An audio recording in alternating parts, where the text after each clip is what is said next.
One of the things that I really enjoyed about James Gunn's Superman is how it showcases Superman's world in its fullest, right? Spoilers if you haven't seen the movie. I really enjoyed how it remembered that Superman's powers come from the sun. And this is something that the films haven't really tackled. I think Zack Snyder did the best representation of this in like Batman versus Superman, when Superman gets like hit by this nuke and he has to go to space and recharge in the sun, right? But what I like about this movie is that when Superman's getting absolutely destroyed by the kryptonite and Metamorpho takes away the kryptonite, right? And Superman is still there, like, dying in front of us.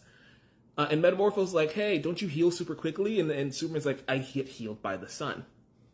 Earth's yellow sun is why Superman is sent to Earth. And I just feel like a lot of stories on film, whether that be through movies specifically, never really focused on the Jor-El sends him to Earth because Earth's yellow sun is going to give him immense power.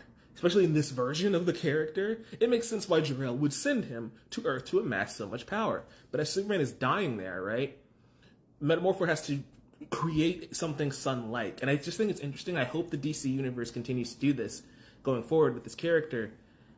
The yellow sun gives him his power, and at the end of the movie, they reference that the red sun negates their powers and basically turns it off. It's not kryptonite where it makes them sick, but it does make them human, you know?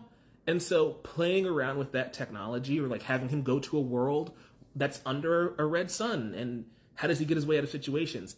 Those are just little bits of the character that this movie sprinkles in that, as a Superman fan, is massive lore that we just have known for years.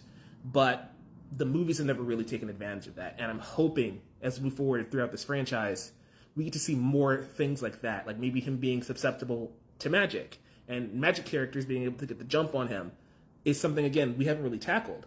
So hopefully, now that we're finally firmly in the DC universe, we get to see more unique villains or scenarios for Superman to take on.